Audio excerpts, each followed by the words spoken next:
Chris, you okay?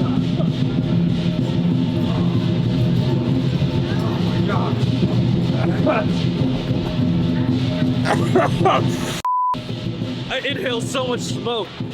Sonar, laser beams, jets, tanks, submarines, megathon, H-bomb, napalm. I got this shit you would light with a lighter. Fuck a lighter, I can light on the stove. Dark at night, I drop a log in the fire. Wander in the woods, out in the cold. I got the shit you could play for your mama. I got the shit you could play for the hoes. It's that time of the year again where I reach right back into my street photography bag to photograph the Lunar New Year festivities and to add on to this ongoing 5-year-long project that I honestly don't know if I'm doing correctly anymore. I don't really know where it's going. This long-term project is proving to be a pretty different beast compared to the other stuff that I've been starting and completing in the past few months. It takes like 1 to maybe 4 months. And what I loved about the nature of those short-term projects is the fact that like there is no time to overthink. You kind of just got to do it.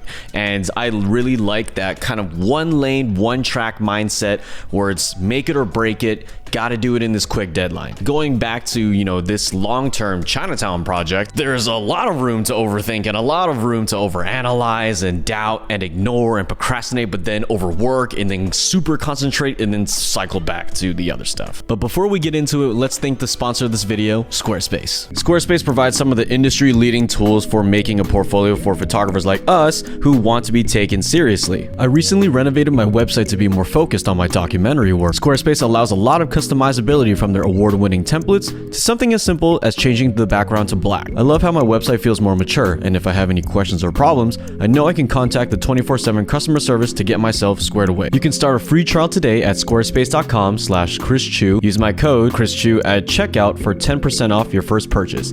Thank you to Squarespace for sponsoring this video. Chris, what are we shooting with today?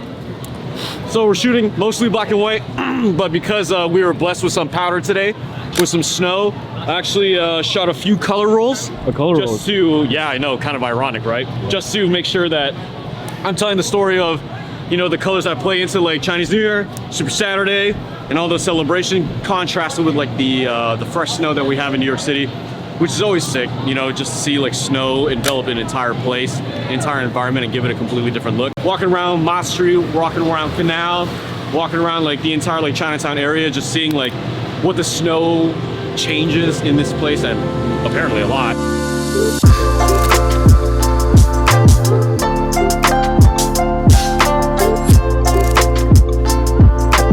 So just to reiterate, the idea of this project is to highlight the beauty and the depth of Chinese people through Chinatown communities without making it a whole thing of like, oh, we're old and we're poor and we're just like ignored. So those are the main things that I'm trying to avoid, and I think I'm doing an okay job at that. But then I looked back at my catalog and I'm just photographing old Chinese people.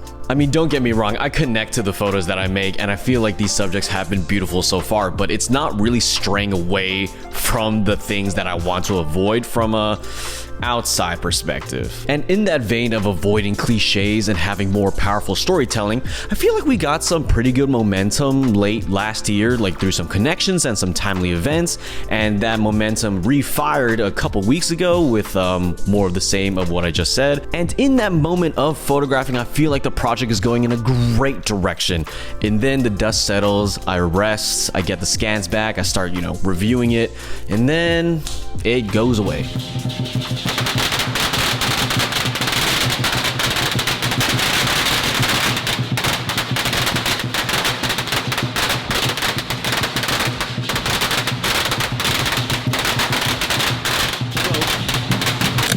Oh my God, I'm sorry. So I was point blank in the smoke during all the fireworks, and I was just shooting at 16 mil, covering my face, holding on for dear life, but the smoke started enveloping my whole breathing space, and it just felt so sour and hot. I hope those photos turned out. I literally could not open my eye anymore because all the fireworks shrapnel, all the explosives just started going around hitting my face, even though I was like covering it up. But oh my God, I hope those photos came out. Oh, I've never breathed that much smoke in my life before. Oh shit.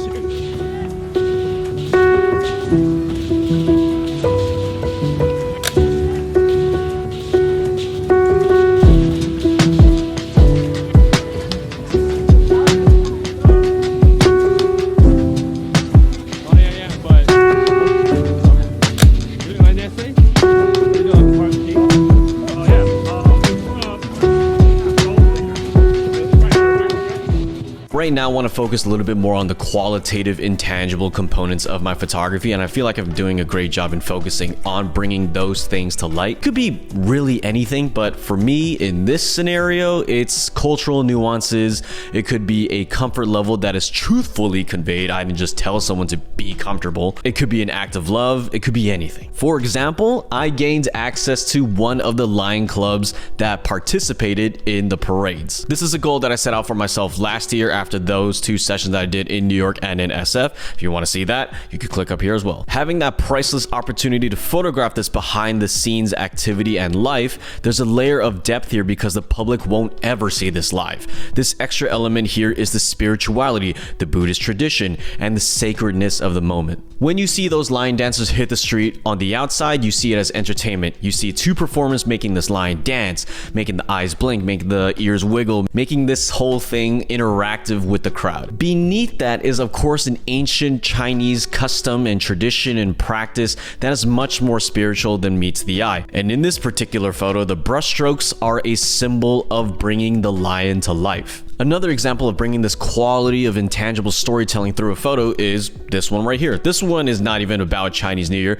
It's 2 guys working on a ladder and 1 dude walking right underneath it. People are incredibly superstitious about walking underneath a ladder. It's bad luck and all this other stuff. And that's not to say we're not superstitious.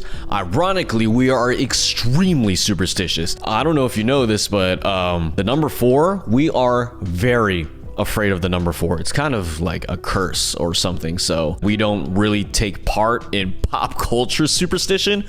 We have our own illogical phobias and fears. But all that to say, those are a couple instances that I found in my growing catalog of work for this project. I'm starting to see some stories that can be shown in daily life, in the grand spectacle of the parades. Like, I can consider them small victories that could play into the overall goal of the project, but it's just very hard for me at this point in time to tell. So why did I make this a long-term project to begin with? Well, one, I really did want to challenge myself to see if I could dedicate this much time and energy towards something that is, of course, part of my identity. Also want to challenge myself as a photographer to see if I could crack something that I've kind of sort of been around for a large part of my life, and see if I can, use this one thing that I'm really good at to tell an impactful story about something that I'm a part of. As you could probably tell from the entirety of this video and the title itself, my confidence has wavered. Like, it was kind of shaky in the beginning, it was shaky in the second year, and it still is now. But I guess that is sort of the beauty